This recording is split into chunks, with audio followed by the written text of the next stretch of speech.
এই নাও তোমার গাড়ির চাবি, এই নাও তোমার দামি ব্যাগ। আমি এখন থেকে কাজ করব। আমার এত পয়সা থাকার পরও তুমি কাজে যাবে? তোমার পয়সা লাগবে না, আমি নিজে কামিয়ে নেব। আমার দেরি হচ্ছে, আমি যাচ্ছি। আচ্ছা, সাবধানে যেও।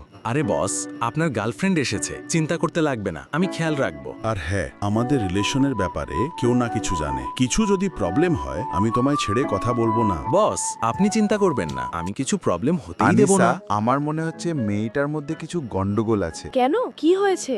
যখন থেকে ওই মেয়েটা অফিসে এসছে, ম্যানেজার ঘন ঘন আসছে, দেখছে, আর অফিসে ক্যামেরা লাগিয়েছে। আমার তো মনে হয় ও কোনো বিশেষ মানুষ।